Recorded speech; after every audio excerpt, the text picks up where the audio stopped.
Hello everyone, welcome back to our channel Akash Papri. তোমাদের সকলকে অনেক স্বাগত নতুন আরও একটা ভিডিওতে। আর আজকে আমি সারাদিন ভিডিও স্টার্ট করতে পারিনি, জানো তো। আজকের ব্লগটা দিয়েছি হচ্ছে সন্ধ্যে 7:30টায়। তো এরকম করলে হবে বলো? তো কি করব, যাই হোক, আমি টাইম পাচ্ছিলাম না সবকিছুর মধ্যে ব্যস্ত হয়ে থাকার কারণে। তাই ভিডিও শুট করতে করতে রাত্রেবেলায় শুট করছি, যতটা কি যা হয় আমি সেটাই তোমাদের জন্য রেডি করব। আর এখন আমি একটু রান্না করব মাছের ঝোল, আর তার সঙ্গে মেয়ের জন্য খাবার বসাবো। কালকে রাতে একদমই ঘুম হয়নি, আমরা এসছি তো তারপরেও ধরো রাত্রেবেলা না আমাদের এখানে বৃষ্টি হয়েছে, কারেন্টের ডিস্টার্ব হয়েছিল। মেয়েকে নিয়ে ঘুম পাড়াতে পাড়াতে অনেক রাত গভীর রাত, মানে 1টা-2টো পরে ঘুমিয়েছে মেয়েটা। তো তোমার দাদাভাই সে কারেন্টের ওই ইয়েতে সারাসারি করছিল 1 ঘন্টা 1.5 ঘন্টা ধরে। তারপরে কারেন্ট আসলো, ঠিক হলো আমাদের বাড়িতে আর কি। তারপরে বৃষ্টি শুরু হলো, কারেন্ট চলে গেল। আর কারেন্ট চলে গেল, গরম, ফ্যানের চার্জ গুলো সব শেষ হয়ে যায়, কারণ ফুল চার্জ সবই করা ছিল না। মেয়ে ছটফট করে, মেয়ের বাবা ঘুমাতে পারে না, এই করে করে সারা রাত এভাবেই কাটলো, বড় হয়ে গেল। যাই হোক, মেয়ে ওই জন্য আজকে বিকাল থেকে এই জাস্ট উঠলো, অনেক রাত হয়ে গেছে, অনেকটা লম্বা ঘুম দিয়েছে। অবশ্য ঘুমের ঘাটতি ছিল ওর খুবই। তো চলো, এখন আমি রান্না করব আলু কাঁচকলা দিয়ে রুই মাছের ঝোল। এটা তোমাদের দাদা ভাইয়ের জন্য বানাবো, আর সোনামার জন্য ডালিয়া করব, আর আমাদের বাকি সবার জন্য মনে হয় রান্না হবে পাঙাশ। কারণ রুই মাছ আলু কাঁচকলা দিয়ে ম্যাক্সিমাম টাইম এমন মাছ যেটা তোমার দাদা ভাই খায় না, তাই ওর জন্য আলাদা করে করা হয়, আর সেটা বেশিরভাগই পাঙাশ। তো চলো, এই দেখো, এই হচ্ছে আলু কাঁচকলা। কাঁচকলা কেটে রাখলে একটু কালো হয়ে যায়। আর যদিও কিন্তু হলুদ গরম জলে মা ধুয়ে দিয়েছে। আর এখানে রয়েছে মাছলি। তো চলো রান্নাটা বসাবো। আর জানো, আমি নিজের হাতে আজকে আমি একটা প্রাণ বাঁচালাম, পুরো নিজের হাতে প্রাণটা বাঁচালাম আজকে আমি।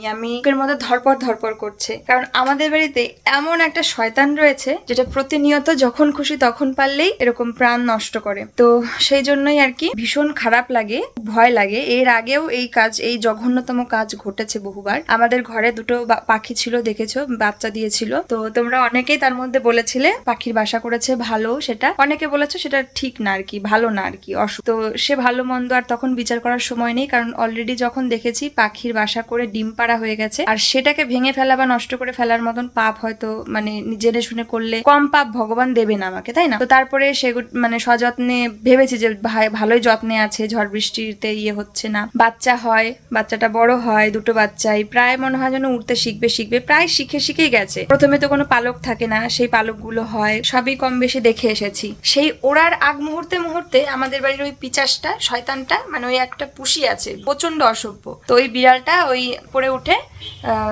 আমরা ছিলাম না বাড়িতে, আমি আর তোমার দাদা ভাই দুজনে ছিলাম না, মা সোনামা ঘরে ছিল, আওয়াজ পেয়েছিল কিন্তু বুঝে উঠতে পারিনি ব্যাপারটা কি হচ্ছে। আমরা এসে দেখি একটা পাখির বাচ্চা নিচে। তারপর ভাবলাম কি ব্যাপার, এক হয় ও উড়ে চলে যেতে নিয়েছিল, আর এক হয় ওকে কেউ অ্যাটাক করেছে। সঙ্গে সঙ্গে বললাম দেখো আর একটা বাচ্চা আছে নাকি বাসায়, দেখে নেই।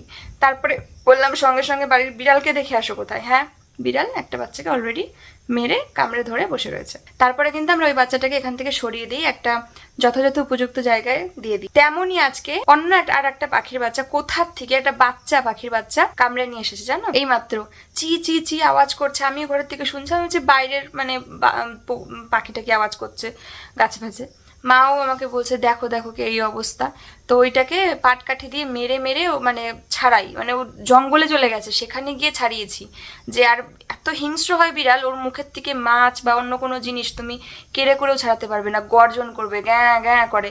তোকে বোঝার টাইম দেওয়ার আগে ইনস্ট্যান্ট দৌড়ে গিয়ে ওকে বাড়ি মেরে মোটামুটি যাতে পাখিটা ছেড়ে দেয় সেরকম অবস্থা করে ছাড়াই। তারপরে দাঁড়িয়ে রয়েছি ঠাই। তারপরে তুমি দাদাভাইকে ফোন করি, ওকে বলি এর একটা জায়গা করো, কারণ আমাদের বাড়ি কোথাও ওটাকে রাখা যাবে না। আর পাখির বাচ্চাটা এখনো পর্যন্ত ভালো করে উঠতে শেখে, শালিক পাখি বা অন্য কোনো পাখির বাচ্চা, যেটা দেখে মনে হলো।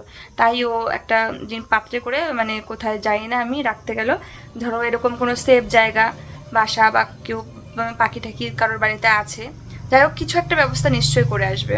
তো প্রথমে ভাবছিলাম যে পাখিটার কি হবে, তো তারপরে দেখলাম ছটফট করছে, ডানাও ঝাপটানোর চেষ্টা করছে, তাতে মনে হলো যে এখনো সতেজ আছে, তো যেন বেঁচে যায় ভালোভাবে। মনে হলো যে তেমন কোনো তেমন ভাবে আক্রমণ হয়নি ওর উপর, কোনো রক্ত ঠক্ত কিছু ছিল না আর কি।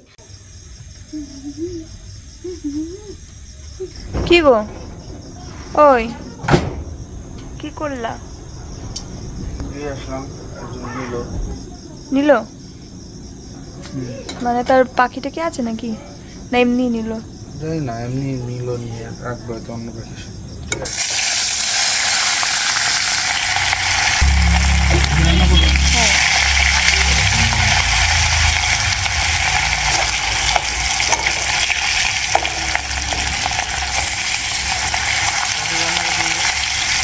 যাচ্ছি রান্না করতে, ওকে নিয়েই রান্না করবো।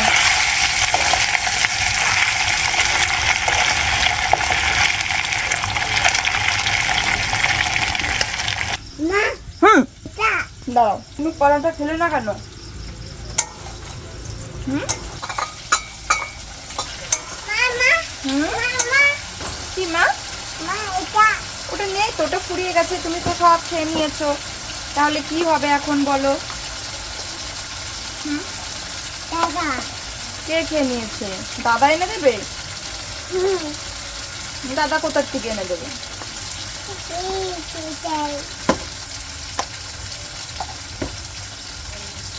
কি বাবা, চোখে গেল দেখি?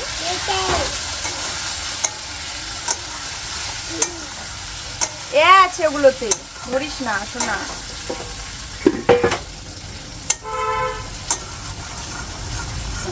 ওগুলো এই দেখো, মাছের ঝোল রান্না কমপ্লিট আমার, আলু কাঁচকলা দিয়ে। সুন্দর একটা গন্ধ হয়, আমি তাই দুটো লঙ্কা চিড়ে দিয়েছিলাম। আর নামানোর আগে জিরে বাটা, গরম মশলা, ব্যাস। এই তো, দেখি তোমার দাদাভাই যখন খায় তখন ওর কেমন লাগে। রেখে দিই এখন। কেমন খাচ্ছ? অসাধারণ অসাধারণ, শুধু কাঁচা লঙ্কার তরকারি এত সুন্দর যে খেতে হয়। শোনো, তোমার দাদাভাই খুব খাদ্যপ্রেমী মানুষ, তাই যদি ওর মুখে ভালো লাগে তার প্রশংসায় পঞ্চমুখ হয়ে যায়। তবে এমনটা নয় যে খারাপ হলে তাকে, মানে বাড়ির মানুষ আর কি, মা বউ এরা, তারা কিন্তু রেহাই পায় না। যদি খারাপ হয় তাদের কথা শোনাতেই থাকে, সেই রকম হচ্ছে মানুষ। তাই যারা আর কি, ধরো শাশুড়িরা জামাইকে খাইয়ে কিন্তু খুব মানে কি বলবো, মানে মন খুশি হয়ে যায়। কারণ জামাইকে খাওয়ালে বা সবার হাতের রান্নাই সুস্বাদু, মানে আলাদা আলাদা টেস্ট। তো সেটা যদি ভালো হয়, ও খেয়ে খুব তৃপ্তি করে খায় আর প্রশংসা করে, তাই তো? দেখো মাখবেই কতক্ষণ ধরে, মানে এটাকে টেস্ট বানিয়ে ছাড়বে মাখাতেই, তাই তো? ফিল করে করে খায়। তারপর আমি আবার মশলার তরকারি থেকে মানে প্লেন লাইট তরকারি বেশি ভালো খাই। হ্যাঁ, লাইটই করেছি, জাস্ট একটু কাঁচা লঙ্কা বাটা আর জিরে বাটা, কাঁচা লঙ্কা আদা বাটা। আমিও এখন খেয়ে নেবো। আর দেখো, আলু রুই মাছের পাশাপাশি কিন্তু পাঙাশ রান্না হয়েছিল, মাছ নিচে রয়েছে, সবার জন্য রান্না হয়েছে। আমি একটু রুই মাছ দিয়েও খাবো। প্রচণ্ড তাড়া হয়ে গেল আমার। এই প্রোডাক্টগুলো এক্ষুনি ইনস্ট্যান্ট রেডি করতে হবে। আরও কিছু টাই চেন নেকলেস আছে, ওগুলো তো আঠা লাগানোর ব্যাপার নেই। দেখো বালা, যেটা তোমাদের মানে মন কেড়ে নিয়েছে, একদম মন ছুঁয়ে গেছে একদম। তো বালা আর এবং এই যে শাখা, আসলে শাখাগুলো, শাখা পলা, দেখো সব পাতের পলা। এগুলো কি হয় বলো তো, একদম সোনার শাখা যেরকম না, সেই রকমই। তো এগুলোর সঙ্গে সঙ্গে আমি মানে যেহেতু বুক হয়েছিল, ইভেন সকালেও বুক হলো, তাই ভাবলাম এগুলো সব ডিসপ্যাচ করে দিই। তো দেখো ভিতরে আর কি আঠা লাগাতে হয়, তো আঠাগুলো লাগিয়ে মানে একটু হাওয়ায় ফ্যানে শুকাতে দিয়েছিলাম। এই দেখো সব কিন্তু এগুলো পাতের পলা, ভীষণ পরিমাণে তোমাদের পছন্দের এই গয়নাগুলো। তো এগুলো সব শুকাতে দিয়েছিলাম, ড্রাই হয়ে গেছে, এখন সব প্যাকেট করব। ওদিকে মেয়েকে কিছু খাওয়াতে দিয়েছে, তো এখানে চটপট করে সব এই বক্সগুলো রেডি করে নিচ্ছি। এগুলো কিন্তু খুব সুন্দর করে নিপুণ মানে করে আমি একদম মন দিয়ে প্যাকেজিংগুলো করি, যাতে তোমাদের কাছে একদম অক্ষতভাবে প্রোডাক্টগুলো পৌঁছায়। তোমাদের সাথে ভিডিও শেয়ার করতে করতে আরও এক জোড়া বালা বুক হয়ে গেল, তো এটাও কিন্তু আমি এখন ডিসপ্যাচ করে দেবো বুকিং করে, তাই এটাকেও প্যাকেট করে ফেলবো।